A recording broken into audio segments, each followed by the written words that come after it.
আসছে কুরবানি ঈদে প্রত্যেকের ঘরে ঘরে এবারে টেবিলে থাকবে এই রকম মজাদার মশলাবিহীন পেশোয়ারি বিফ, যেটা একবার খেলে বারবার খেতে মন চাইবে। তো মজাদার সবার পছন্দের পেশোয়ারি বিফ রান্না করতে যা যা লাগছে: টমেটো, আলু, রসুন, পেঁয়াজ, এখানে লবণ, বোম্বাই মরিচ, কাঁচা মরিচ, ঘি, এখানে আছে আদা কাটা, আর বিফ তো অবশ্যই লাগবে, আর সাথে কিছু ড্রাই মশলা লাগবে, সেটা নিয়ে নিয়েছি। আর পুরো রান্নাটাই কিন্তু আজকে আমি করব প্রেসার কুকারে। যেটা হবে, আমার সময় অনেক বেঁচে যাবে এবং রান্নাটা খুব দ্রুত হয়ে যাবে। যেখানে নর্মালি চুলায় করলে আমাদের কিন্তু 2 ঘন্টা টাইম লেগেই যায়, সেখানে এটাতে কিন্তু 40 থেকে 50 মিনিটের মধ্যে আমার রান্নাটা কমপ্লিট হয়ে যাবে। তো আমি এখন এক এক করে সবকিছু এটার মধ্যে দিয়ে দিই।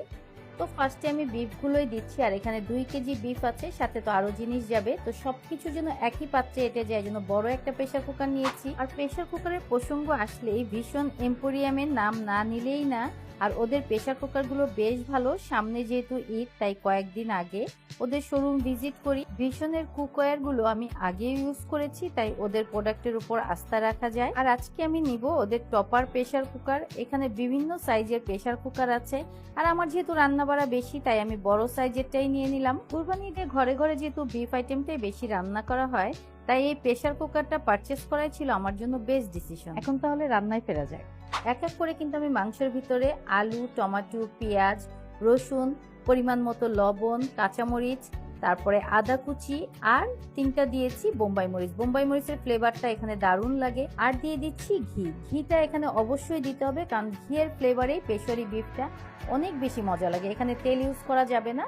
আর শুকনো মশলার মধ্যে দিয়েছি কিছু গোলমরিচ আর তেজপাতা। আর 1 মগ পানি দিয়ে আমি এখন প্রেসার কুকারটার মুখ বন্ধ করে চুলায় বসিয়ে দিলাম। এটা কিন্তু একদমই নাড়াচড়া করা যাবে না, এভাবেই এটা হতে থাকবে। আর সবচেয়ে বড় বেনিফিট হলো টপার প্রেসার কুকার ইউজের ফলে আমার রেগুলার টাইমের চেয়ে 55% কম সময় লাগলো। এতে রান্নাটাও দ্রুত হয়ে গেল আর গ্যাস খরচও বাঁচলো। তো দেখেন কত সুন্দর পেশোয়ারি বিফ রান্না হয়ে গেছে, একটা সুন্দর স্মেল বের হচ্ছে। উপর থেকে আমি কিছু ধনিয়া পাতা আর কাঁচামরিচ দিয়ে দিলাম। এটা দেখতে যেমন লোভনীয়, খেতে ঠিক তেমনই মজা। আর কোনো রকম আদা রসুন বাটা, হলুদ, মরিচ, জিরার গুঁড়া ছাড়াই সামান্য কিছু কাটা মশলা দিয়ে যেই মজার পেশোয়ারি বিফটা রেডি হয়ে যায়, এবং খেতে কিন্তু দুর্দান্ত। আর চাপ দিতেই দেখেন মাংসটা কি সুন্দর নরম হয়ে গেছে। প্রত্যেকটা জিনিসই কিন্তু একদমই সফট হয়ে গেছে, এবং কোনো রকম নাড়াচাড়া দেওয়ারও প্রয়োজন হয় না। অল্প সময়ে খুব মজার একটা ডিনার আজকে আমরা রেডি করলাম, এবং সবাই খেতে বসে অনেক খুশি।